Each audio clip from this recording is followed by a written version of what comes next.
All right. Where was I? I was talking about us as experienced Magic players forgetting what it's like to be a newbie, just beginning playing Magic. And so, with that in mind, I'm going to do the color challenge and work my way through here. I'm going to start at the very beginning and just play through it. I don't expect to make any genius plays, but I am going to try to look at this from the beginner's standpoint and maybe share some things, some insights from a more experienced player. Working your way through here, they are designed to be challenging. And with that in mind, you may not know some of the subtleties that are there to be experienced. Life gain. White is known for life gain. It's a very strong ability.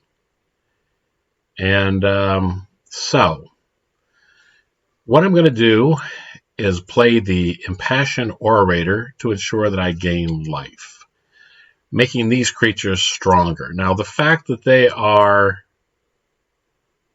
going to do damage, it's already put me a little bit behind. It's going to make goblin tokens. I want to make sure that I can eat those goblin tokens, though.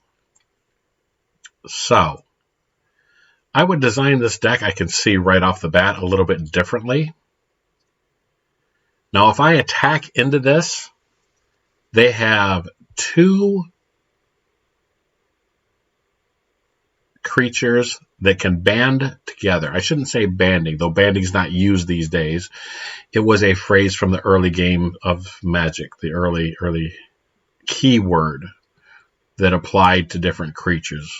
So I won't go into that, but I will say that these 2 creatures can combine together to defend. I shouldn't say that because now they have cards that meld, so now this is just getting to be a mess. Point is, I can choose to attack with 1 creature, and the defending player can choose to block with as many creatures as they possibly want. Unless there are other cards that break the rules, so on. So, my point is, if I was to attack with this, they could choose to use each of these creatures. They would apply their toughness. They would rather apply their power, which is the first number, to the toughness of this creature and kill it. So 1 is 2, that would kill it. I would have 2 that I could apply to them, but that would not be good exchange because it's better that I have this creature on the board so I can get other benefits from him. So I will not attack. Man, that was a lot of words just to say I'm not going to attack, right? Anyhow, moving forward.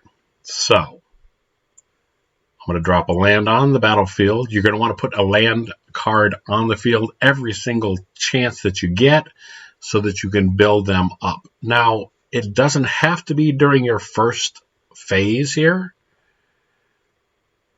It can be during your after combat phase, your second main phase.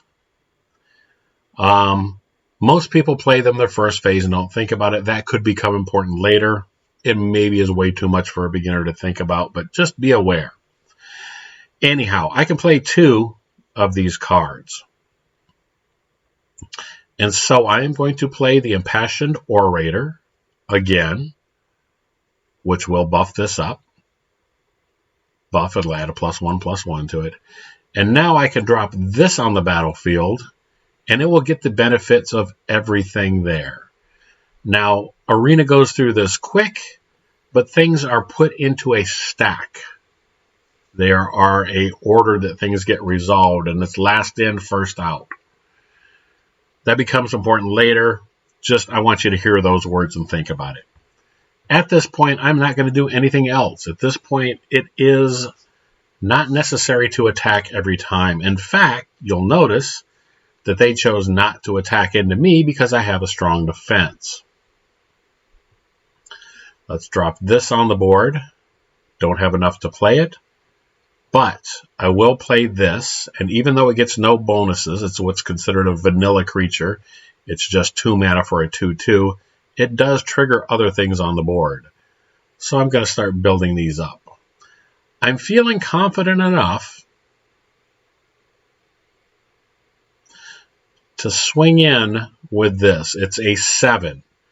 I do not see a combination of 7 damage being done to this. I don't know what they're holding in their hand.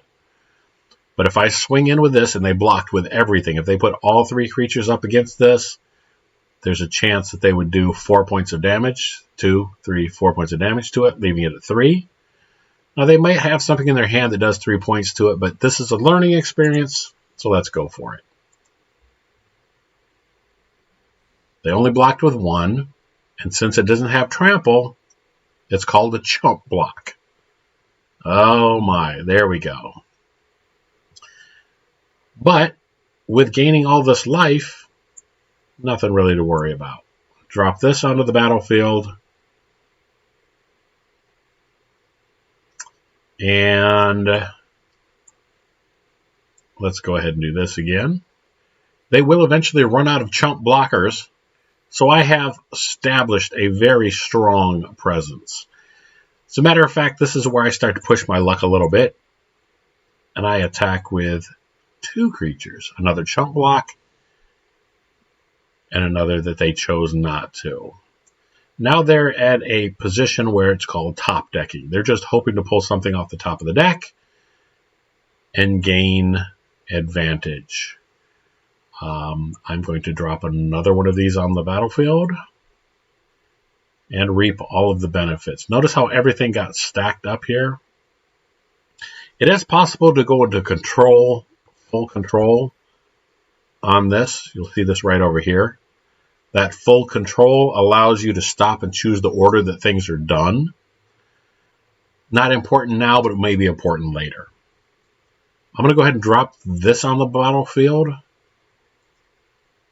just because I'm going to push all the advantage that I possibly can this first game just to show you. Now you'll notice resolve. Why is resolve all important?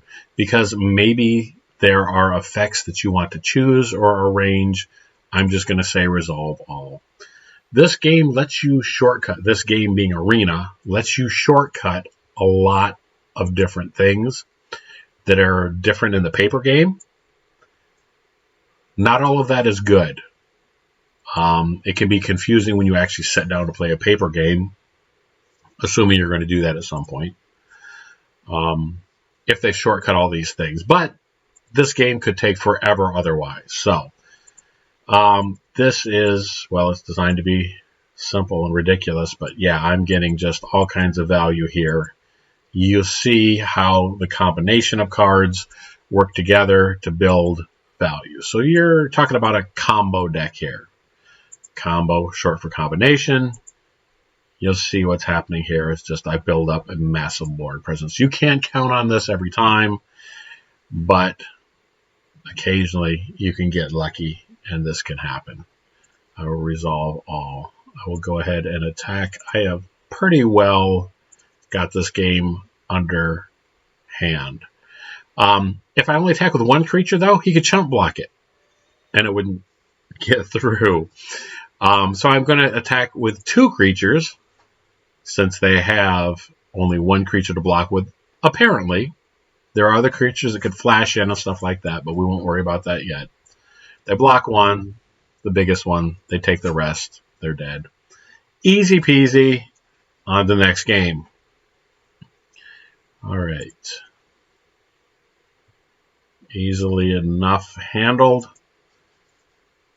This is generally what everybody starts out with, and a simple way to go. But it doesn't really prepare you for the complexities that you're going to see down the road. This game can be very frustrating if you're not aware of the subtleties here. Death Touch. Death Touch is a keyword. I mentioned the keyword banding earlier, which isn't used anymore. Death Touch is important because it means any amount of damage assigned by that creature will be lethal.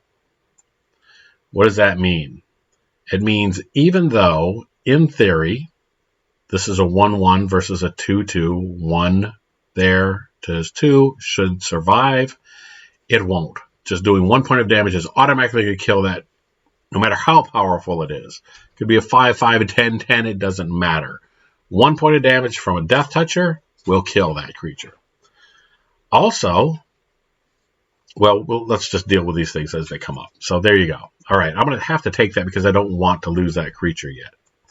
I want to gain as much advantage as I possibly can. Doing so, I'm going to throw this on the battlefield, because next turn I'm going to want to play this and get all the advantages that I can out of that creature. Now, they may have other cards that react. Whenever an creature opponent controls dies, they're going to get +1 counters. I don't want to let anything die. That's why they're playing Death Touch. Another combo, another combination of cards here. Let's drop this on the board now. Let's get as much value as we can. We're going to gain 2 life. We're going to get 2 counters on there. And we're still not going to, maybe worth it. I'm not going to attack yet. I want to keep that value. I want that value of adding creatures to the board, gaining life. Now they throw a flying creature into the mix. Flying is another keyword ability, and it's a type of evasion. Hi there. Hi. Would a flying butt wrench work better? A flying butt wrench. For those of you that watch Ren and Stimpy. I guess flying creature would be better. A flying creature is better in this case. Just Yeah. making sure. Thanks.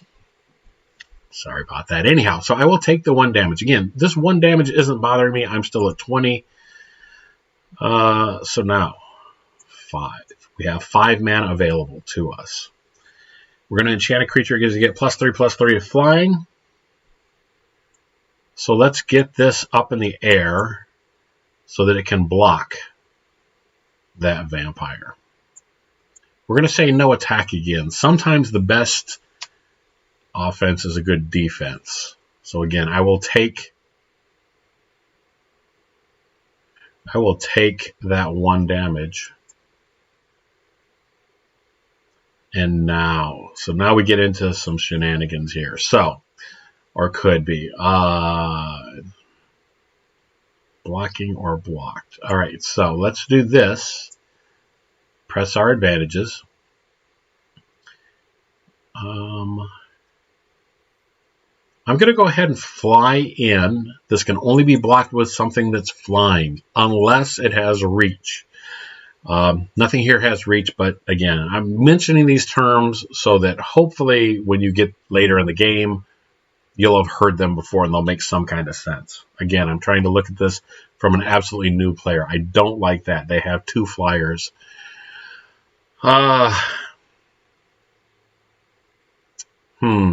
Yeah, I don't like that. But not anything I can do about it, because if I block here, it will kill it.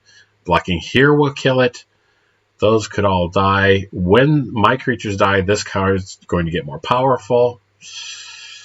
I can take the damage, though. You don't die until you lose your last point.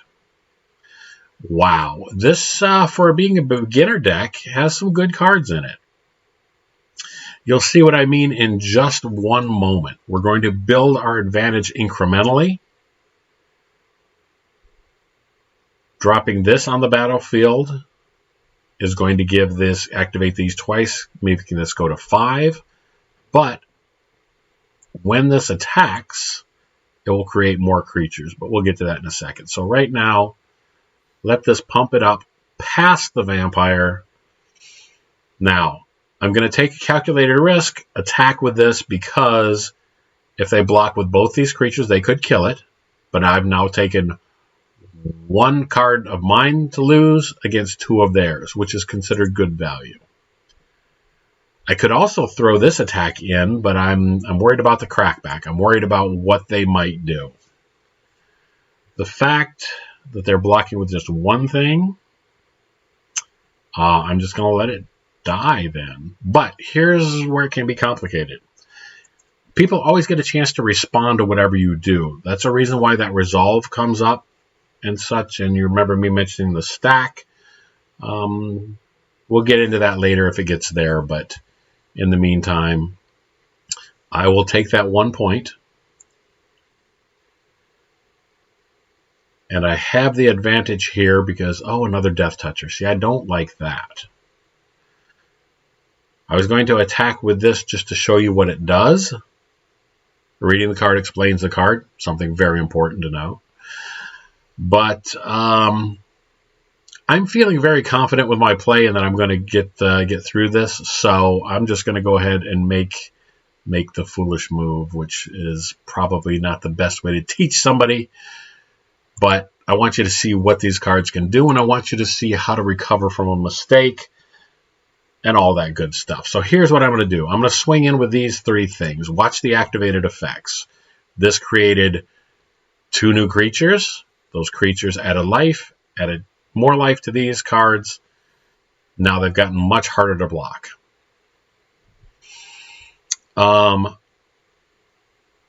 Target blocking or blocked creature you control gets +2/+2 until end of turn. See, now this is going to kill this. Well, I'm just going to let it happen. Here we go. Here, I'm not going to let this happen. This would normally, under normal circumstances, kill this card right here. But because it is being blocked, I can pump it up a little bit. I can now pump it up a little bit more, putting it beyond the reach. It has lifelink, so it again is going to trigger these other things. And you see how it goes. Now at this point, I've easily won again. Despite the fact that, again, I can take the damage, there's no big deal. The fact that that's a 4/4 flyer has virtually nothing to it because they can only block one of my things. So you need to look at it on an individual basis of card versus card, but also look at the whole game layout where if he blocks the strongest thing that's attacking him, he's still going to take 4, 5, 6, 7, 8, 9, 10 points of damage. He has no cards in hand.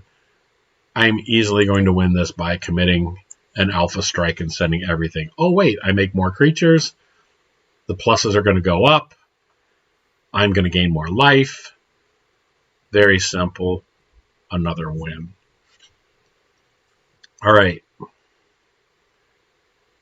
Moving on to the next. How much fun did I have in this match? I had fun with that. Not just because I won. It was a decent, exemplary game.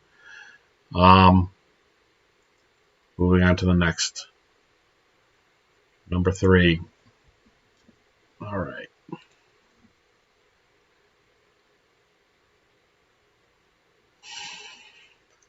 All right. They start first. Now, we haven't introduced mulligans into this. Mulligan is allowing you to change your card hands. You'll get that advantage or that... Yeah, we'll get that advantage later on.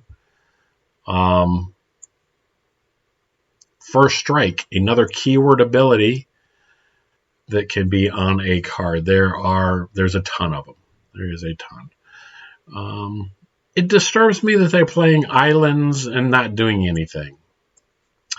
Blue is the color of frustration. It's the color of angering your opponents. It's not really that, but it tends to be rather tricky. Tends to be rather manipulative, as it were. I am not going to leave 3 mana open for First Strike because I have a feeling that anything they do is going to just bounce the creature back. And instead, what I'm going to do is cast this instant, which will give it a +2/+2 if necessary. Didn't have to worry about it. They obviously have large creatures that they can't play yet. Yeah, there we go. 2 blue open is often a counterspell. Blue is famous for counterspells. Let's drop this.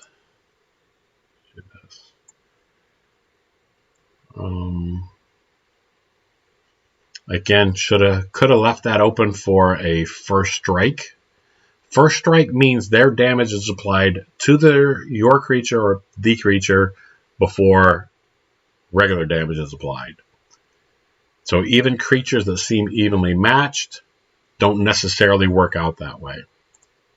I'm going to go ahead and attack with both. I'm going to go aggressive. This could kill me because his 2 to my 1, his 2 to my 2 will be enough to kill it. This 2 to that 1 will definitely kill it.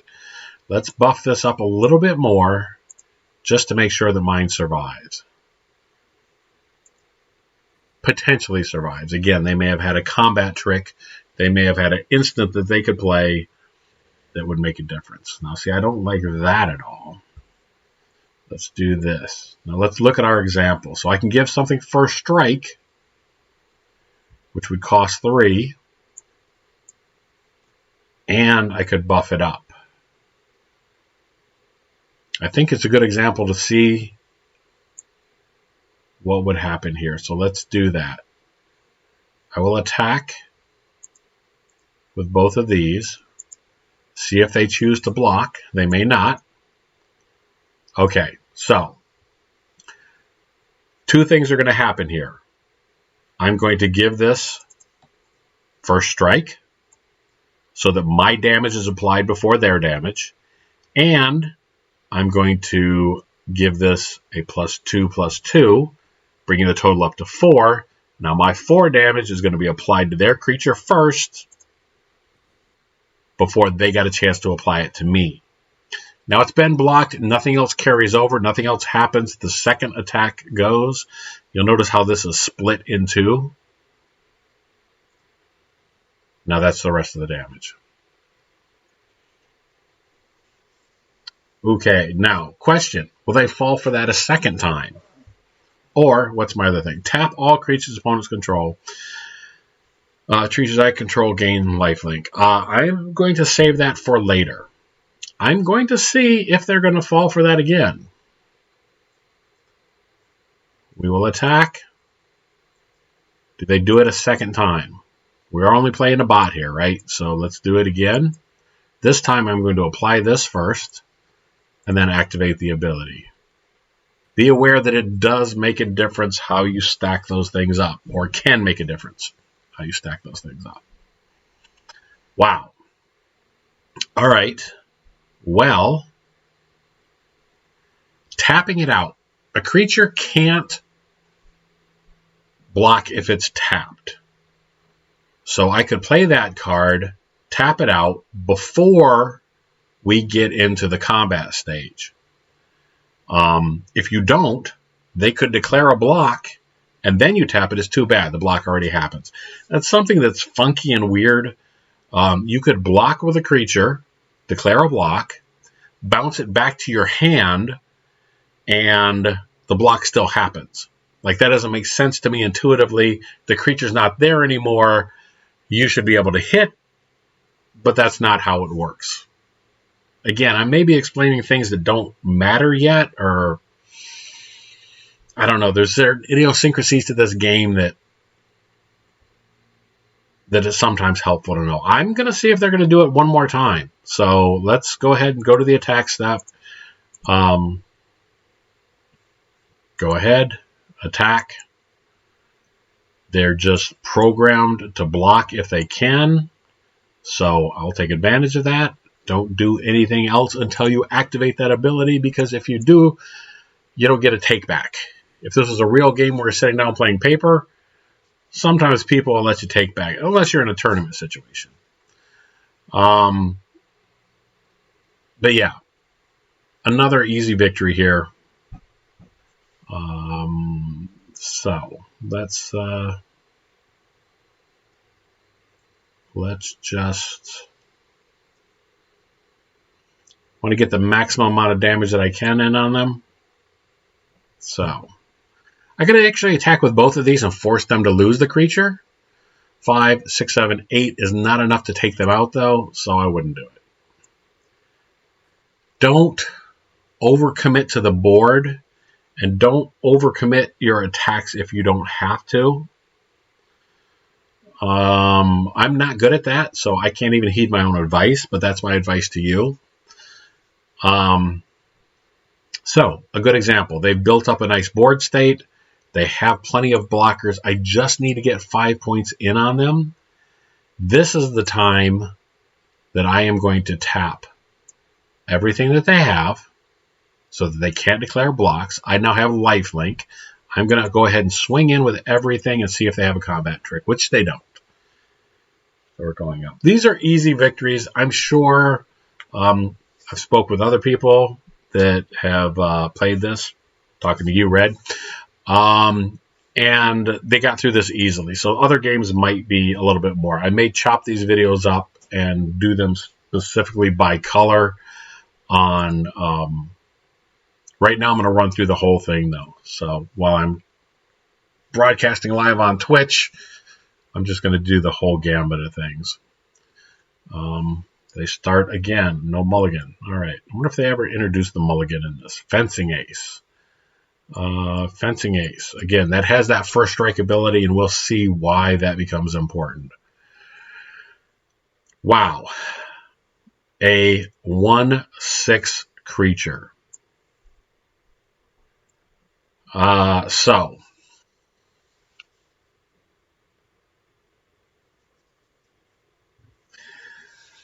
here's what could happen. I could attack with this, play both of these on here. That would then make this creature a 5/5.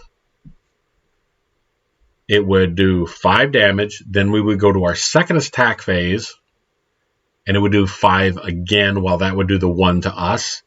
That's poor value, though. I'm spending 2 cards to get rid of your 1 card.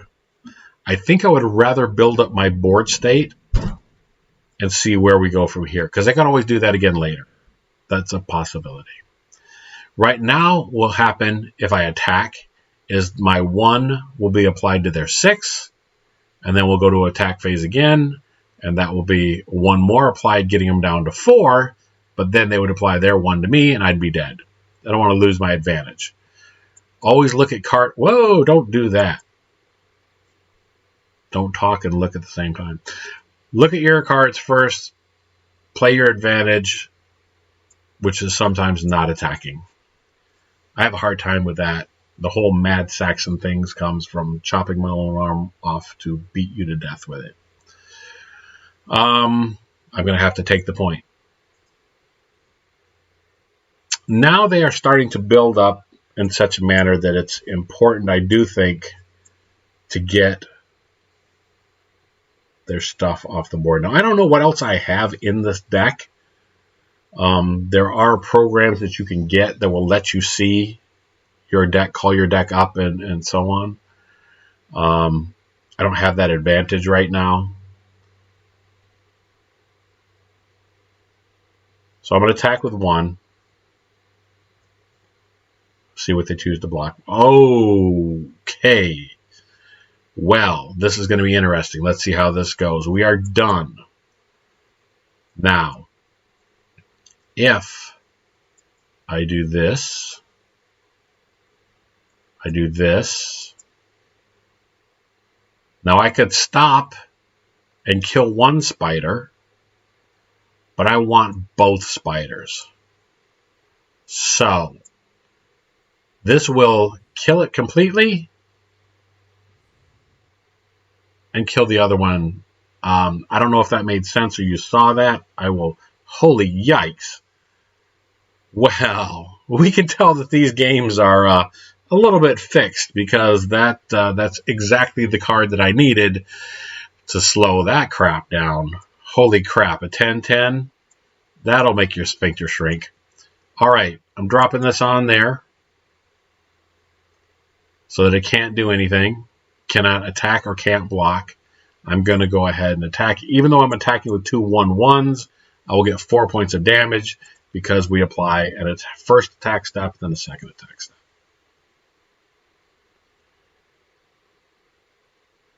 All right, so interesting. They're introducing you to hexproof in a unique way.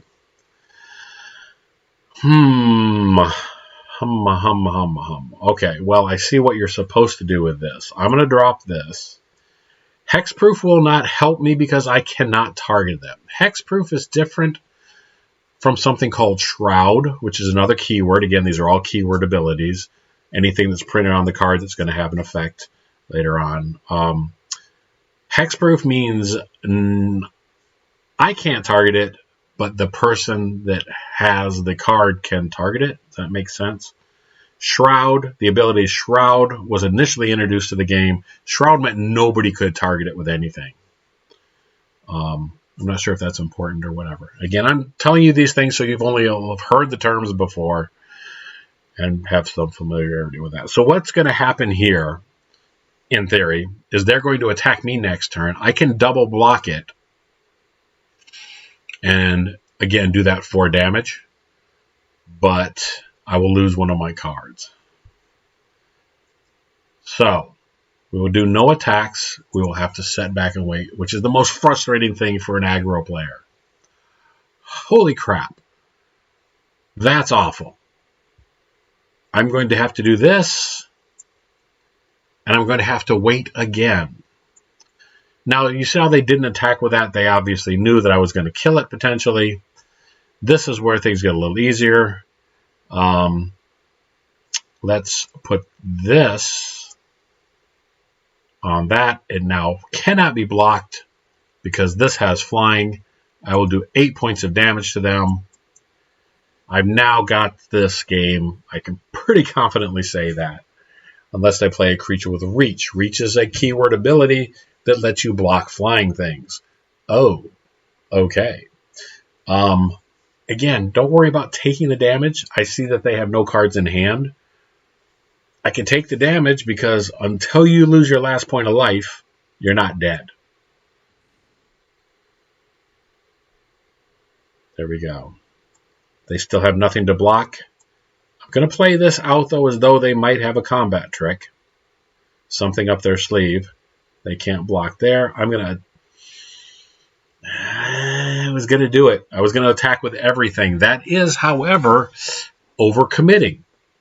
Never overcommit if you don't have to. Don't play creatures you don't have to. Don't overcommit all of your creatures to an attack if you don't have to. I only need this, in theory, to win the game. That's all I'm going to do. That becomes important because things like board wipes will be introduced later. Things that destroy every creature on the board. If you've got a creature held back in your hand, you can recover from it quicker. I don't know. Is this... leave in the chat below if this is at all helpful for a new player. I don't know. All right, final game for white. I am going to play through the other colors. I'm going to divide this up. So you may hear me reintroduce myself again a couple of times. Yeah. Leave in the comments below if something like this is helpful to a beginner player. Again, maybe I'm giving way too much of an explanation to these cards. I don't know. Forgive me. Here we are. Any day now. Very disappointed. I was hoping to get in some games 1v1. Actually, be able to talk through while playing with other new players, but that didn't happen today. Playing with another person, by the way, is the best way to play this game. Arena's Arena. It's a different thing from the card game. We will just... Oh, wait. Is this the first time I get a chance to mulligan?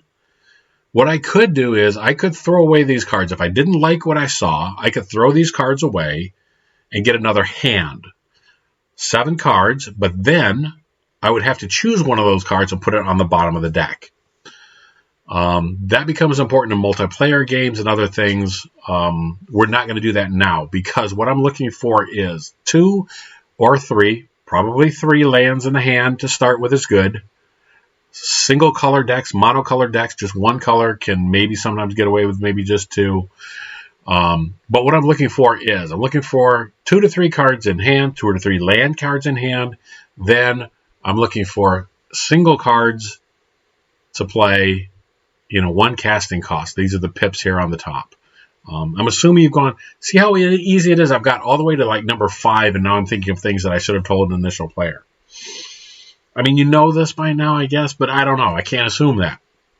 Too bad I'm this deep into the video to tell you this. But anyhow, so a single land. So a plains. A plains is what this is. You need 1 plains to cast this. You need 1 plains and any other kind of, stay still, any other kind of mana. Mana is produced by tapping lands to play this. Oh, it has a timer on it. So, all right, I'm going to keep 7. All right. Now, which of these is important to play first? Enters the battlefield. Put a +1 plant on each other creature you name Charmed Cat. Okay. Stray Cat, Charmed Cat. Sanctuary Cat is what I was thinking. I believe that doesn't matter. So, has to be named Charmed Stray. So what do I lead with here? Do I lead with the 1/1 or the 2/1? So I think, in theory, the best idea is to put the Charmed Cat on the battlefield first, because if I draw another Charmed Cat, it's there, it's going to, then get played.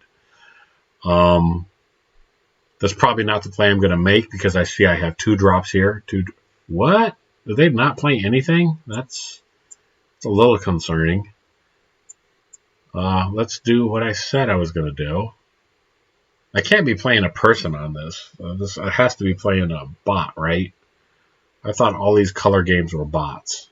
Though I've seen some crazy things. I haven't played this in a while. New player asked me some questions, got me really thinking about how unfriendly or unforgiving this game can be and how frustrating it can be. I'm trying not to be negative, so I'll keep those comments about Hasbro and Wizards of the Coast to myself. Really, they're going to miss another turn? Am I actually playing a person? That can't possibly be. But their network has been acting weird today. So, I mean, I'll take it. This is what happens too. I am not proud. I will take any win I can get. Winning gives you gold. And again, I'm this deep into it, and I'm now thinking about all the things I should have told a beginning player. Don't spend your gems under any circumstances, or rather, see, I'm going to start playing loose and start doing things that I maybe wouldn't, just because this has been acting weird. I guess this is still the best play to make. That does have lifelink. I will attack. Lifelink is another keyword ability. Gains you life when you do damage, however many damage that might be. Yes, do not spend your gems unless you are really... They are harder to come by than air. Nothing's harder to come by than air. I don't know. That didn't work. Never mind. So, be very careful about using your gems. Gems are a hard resource to get. You have a chance of getting gold every day as you play through it. Usually a quest will appear that'll be 500 gold available. Try to swap that out and get another one before you start progressing into that. I'm very disappointed that this is skipping their turns. It is a victory that I will take, though, but it's not very good for my teaching. Anyhow, why did I say it like that? Well, okay, so clearly that is... I mean, I want to take the victory, but I'm going to play this one more time, because that's not a fair example of what it's like to play a number 5 opponent, whatever that is. So gems. Gems are hard to get. The other things that are worth it is worth it to get the Mastery Pass, I think. I am not one for spending money on this game, and I'm getting even less so. They have made a lot of changes which make this play more like Hearthstone, though I know that this video is for beginning players, and I don't want to taint the well.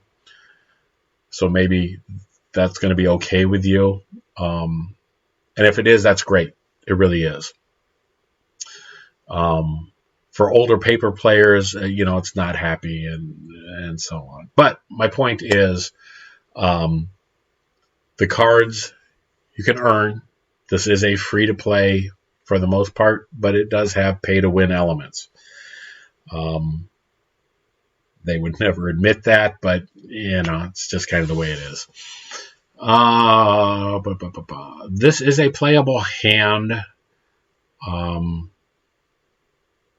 Yeah, this is a playable hand. If I was playing in the arena, if I was playing somebody else, if I was playing a ranked game, if I was playing some of these other things, that was maybe not the best play. You really do want to first turn play. If you can. What do I think about this?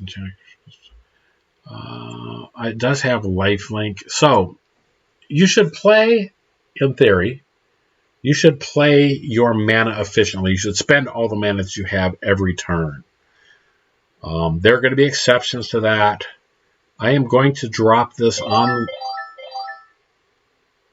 I'm going to drop this on the board so that if they were, in theory, to attack, I would kill them. They couldn't kill me. Yeah. So the reason I'm going to do this, too, is because they have to spend their mana to get that skeleton back from the graveyard. They'll have to spend 3 mana. It will be resources they will be denied on their turn. So I will make this block. Now, they do have mana free. They might have something up their sleeve. I'm going to do it, though. If they have something else that gives me a -1, they didn't. If they had something that gave me -1, they would have killed my creature. Drop this on the board. Again, I want to be as efficient as possible. I will spend this.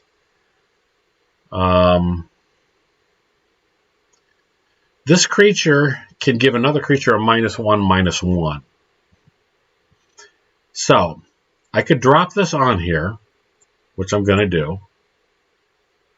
I'm not going to attack with it, though, because if I block, they could give this a -1/-1, and I could get that cat killed, and I've got no value for it. I've lost the card. I got to tell you right now that trying to explain this to a beginner is really forcing me to play slower than I normally do and think about it, which is probably a good thing. I would take all kinds of wild chances. Again, the Mad Saxon thing was because I would cut off my own arm to beat you to death with it. That's how I got that play in Magic. Anyhow, Channel Fireball was one of my favorites, but we'll talk about that some other time. Not Channel Fireball, the place where you buy cards, or the YouTube channel, but Channel Fireball as an ability in the game. Cards that don't exist anymore. Interesting. So they were thinking about attacking. They could have done it, would have lost the creature. I'm very scared. I don't want to give too much of an explanation because I'm trying to keep this for beginners. The fact they're building up treasures and stuff, mana is a very valuable resource. Treasures and the ability to get more treasures, you can play more mana and put you ahead on the curve. You'll notice that I only have 3 mana. They have potentially 4 mana. Could possibly get even more than that. Yeah, I don't know. Flying. If you would gain life, gain that much +1. Whenever you gain life... Alright, I'm going to spend this. And I'm going to hold back. Oh, this is killing me because I really want to attack. But not always the best or the wisest thing to do.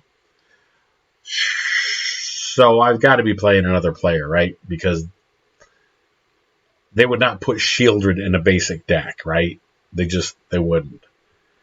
So you saw what happened. I drew a card. I took damage. So now they're putting pressure on me to do some stuff.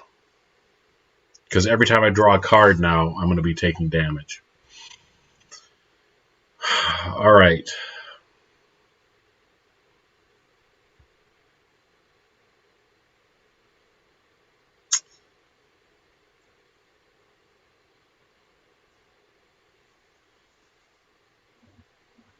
All right, I am on a clock too, so I can't take too much time to decide. Shieldred has Death Touch. I don't like that.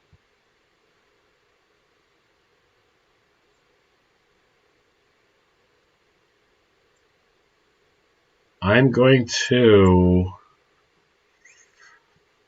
attack with both of these things. I'm looking to gain an advantage from the lifelink here because I'll gain extra life, which will bump up counters on that. I'm willing to sacrifice this creature if the only way they're going to be able to kill it would be block it with Shieldred and something else, because that 4 is not great enough to get the 6. So, I don't know. We're going to do this and see what happens. Sometimes that's how you play it too. You just go, okay, they're keeping Shieldred because they know what a pain in the butt it is for me. Okay, but I gained life. All right, so they're going to gain life back. Look at all that mana they have, 6 mana. That doesn't seem like a huge disparity between 4, but it is. It grows exponentially as your mana increases. Sacrifice a treasure, get to draw more card, gain more life. Oh, yeah. Okay. But they're not attacking, so they don't need to, because I'm going to just take damage. All right. Shieldred's not flying. So I could set back, in theory, and just ding them for 2 points. Only problem is they're going to get 2 points every time they draw a card. So I have to keep the pressure up. I don't know. I'm going to have to just lean on it.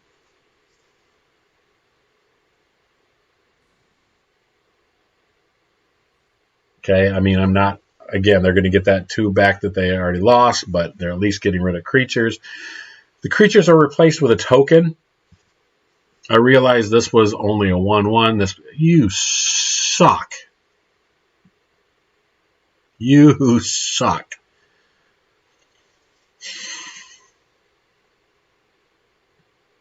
All right. I'm going to get rid of this because these 2 have flying. I don't like it, but I have to. Oh, and I got a sack of enchantments. Son of a nutcracker. All right. Well, I'll sack one of them.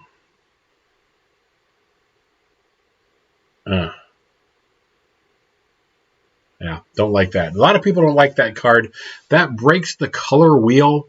Generally, black never had a chance to deal with enchantments. They now have something that does deal with enchantments. So there we go. So my only chance here is to start swinging for a little bit more. They're going to recover. I will still have 4 points of damage on them that they're not getting back. They're down to 22.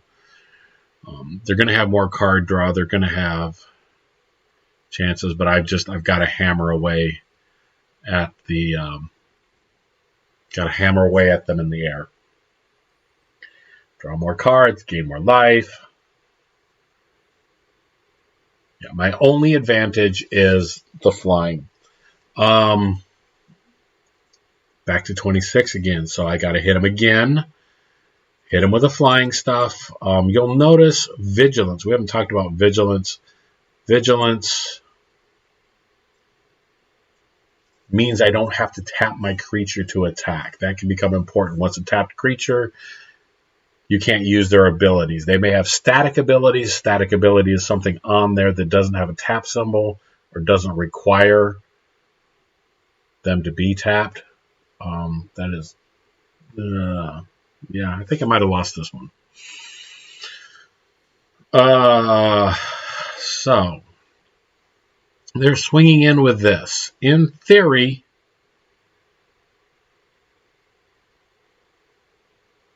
I would block with this because my first strike will kill it. I don't think I have a choice. Yeah, what am I doing? I just talked about vigilance. Vigilance is here so it can be untapped and allowed to block with. Under normal circumstances, I would have attacked with that. It would have got tapped out. It wouldn't be there for them to swing on. Because it wasn't that way, it was there. I was able to block with it. They are just slowly killing me off. Creature gets +3. Okay, so now I've got some options. Do I put it on the flyer, or rather make a flyer of the 4/4, or do I make it this a flyer and get in for 6? Reading the card explains the card.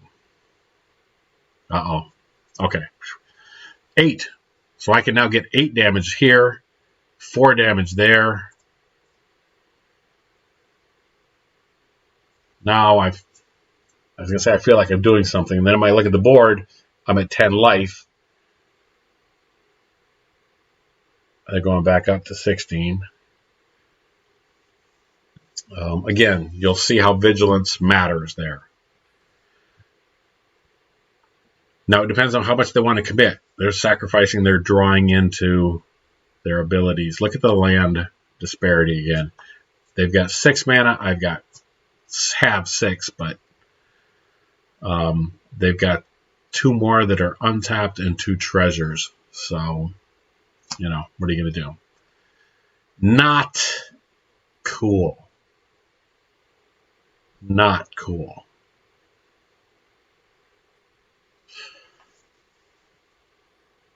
Yeah, so they swing in. Come on.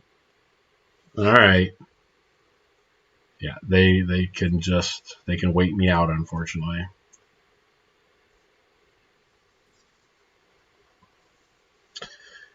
Though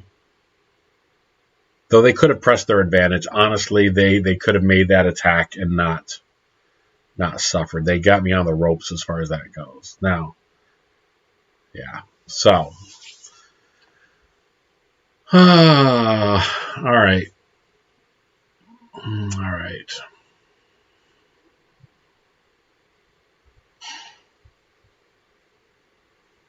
What chance do I have here? Not much of one. 4 damage is coming through. If I block here, this will live. If I block here, I can kill that, but I'm still taking 2, 4, 5.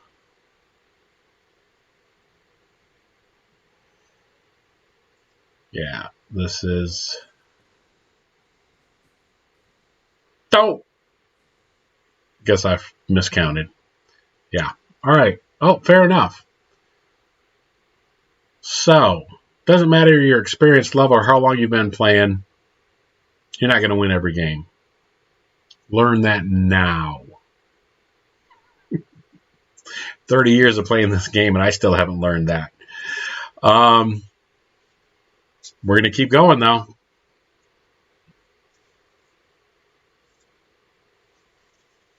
Did I ever complete my sentences about if you are a beginner, if this is in any way helpful, leave a comment in the comment section below. Greatly appreciated if you would do that. Lets me know to keep making content like this. Yeah. A little slow on the system. Since you're probably not watching this now, you're watching it on YouTube. It'll be spiced up a little bit, maybe. I don't want to put the games double speed. Normally what I do with arena content is I just play double speed so you can see the game and talk over it afterwards. Since I'm actually talking through this game, this will not be double speed. But, all right, I like a little bit better what's going on here. Passivism. So I'm interested to see what I'm going to be up against. This does not look like a... maybe that's a bot name. I don't know. Up against the black again. Oh, yeah, I don't like that. That's not cool. Not going to worry about it yet. Let's see if that grows. Let's see what combo they have and how fast that grows to become a problem. It is not necessary to deal with every threat the second it hits the table. Shaking my head because that's a lesson that I have yet to learn, especially when I'm playing Commander or some other forms of games. Yeah, you don't necessarily have to do that because you might find a greater threat later on. Just the way it goes. So, if they didn't really do anything, I will set myself up for later turns by doing this. I really don't like that creature or what it can do.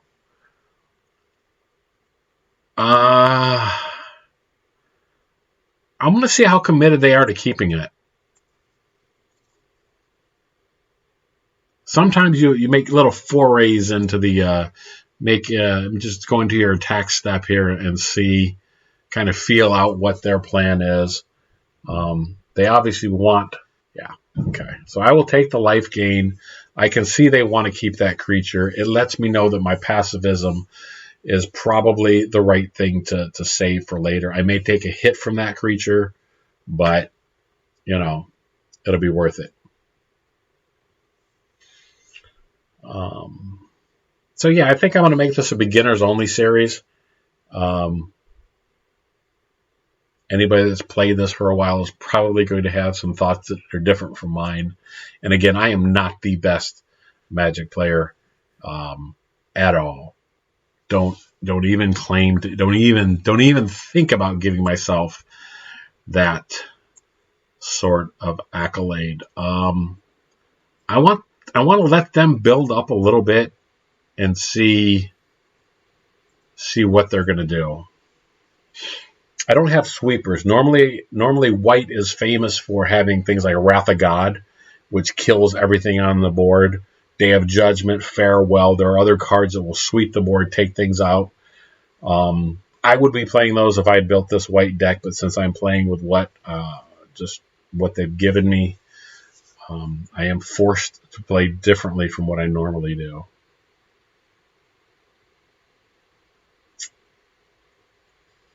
Man, it's all about the zombies for them.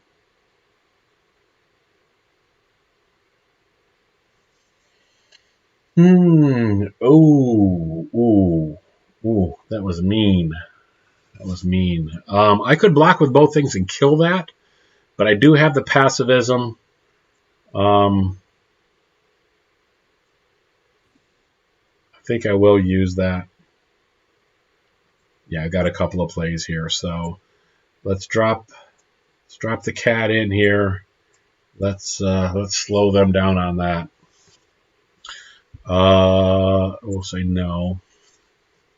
I can play my Sierra Angel. This is people, longtime players, tend to forget how powerful evasion can be.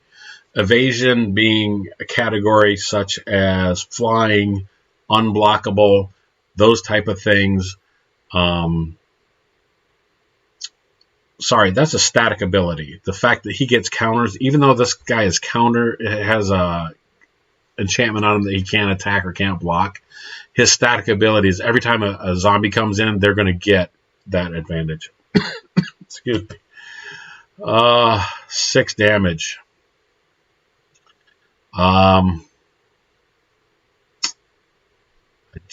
don't like it, but I'm going to take it.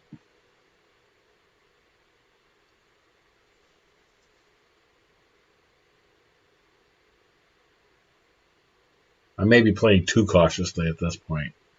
I could put all 3 of those creatures together, block one of them, kill him, and that would lower his strength of his other zombies. But I'm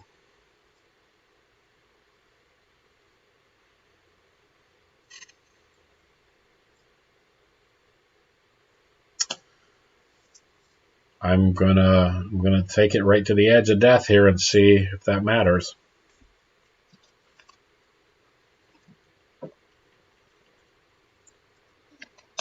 I'm not going to be able to do that again. Oh, you mother puss bucket.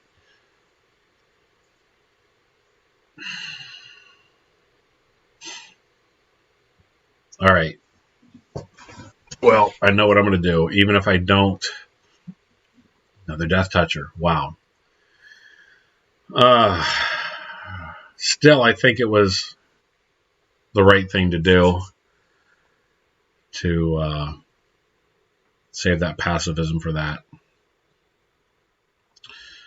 All right. Oh, they have another one. Well.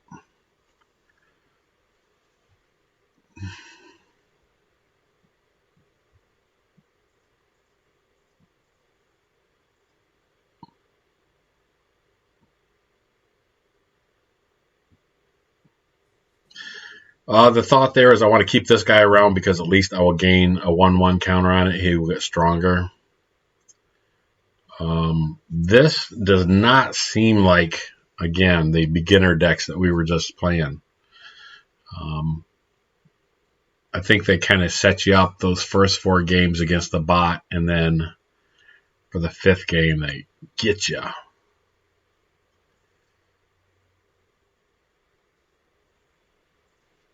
By putting you up against an actual person with a far better deck. Again, I am playing a monocolored deck, which means I'm only playing, obviously, one color, white, where they're playing a dual color deck, and that is a huge advantage. The color pie is divided into 5 different colors. They are allied colors and enemy colors. Each one has a different strength and a different weakness. You can complement your deck's weakness by putting in a different color. That son of a good game. Kiss my... Yeah. Whatever. Yeah, you got me. Well, I'm forced to play a beginning deck against their deck, so F you, buddy. Sorry, this game is not the game for people that are easily frustrated, right? Did I say that already? Kind of late in the video to be telling you this, but if you have a tendency to get emotional over games, this isn't the game for you. It really isn't. Yeah.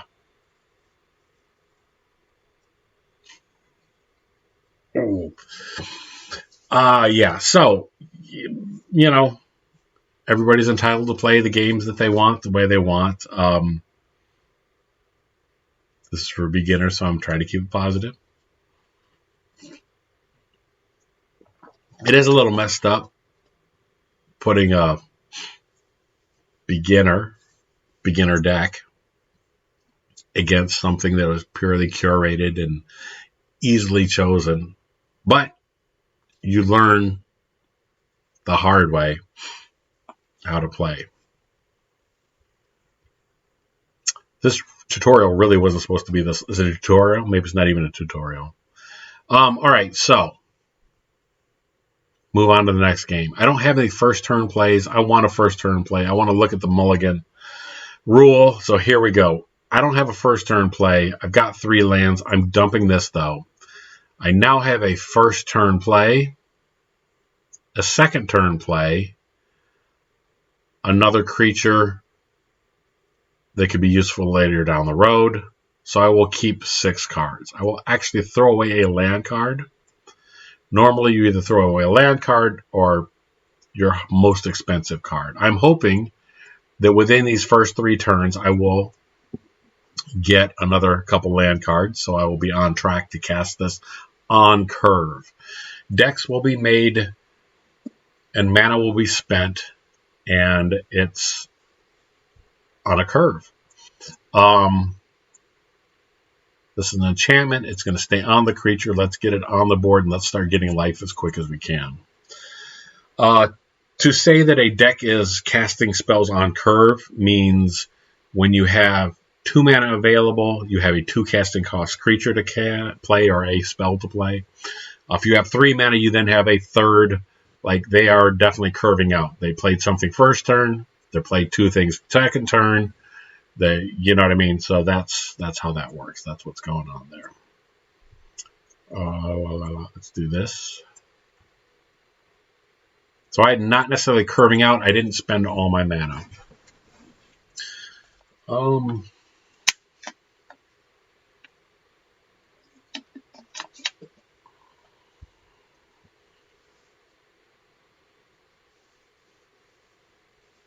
Again, they're putting you up against really pretty solid decks. Red, you're saying here, aggro. Definitely aggro. Adds in, wow, yeah, this is not going to say it's not fair, but it is, they're making you work.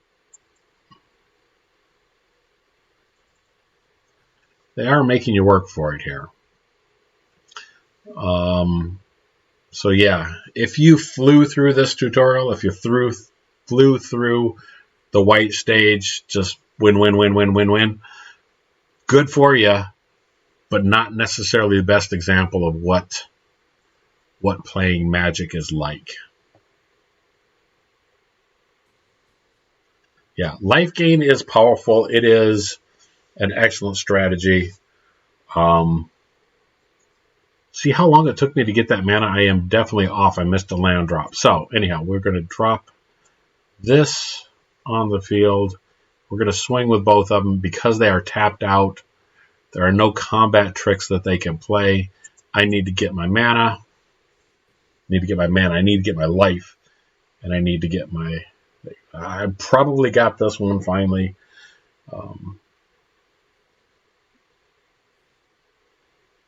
Never mind. Right as I'm saying I've got it, they kick me right in the nuts. Okay. All right, I'll take it. They are committing everything to their attack. You notice the first strike damage was applied first.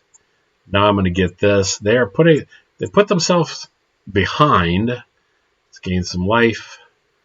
Oh, I kill them right now. There you go. Don't wait. Do the math. Figure out what you need to kill them. Commit it. Oh, this was a way more brutal introduction to the game than I was expecting. I don't know how much. I didn't plan on filming all this stuff, but I think I will go through one more. So I've been through all of the white challenge, all 5 levels. We're going to back out. We're going on to blue now.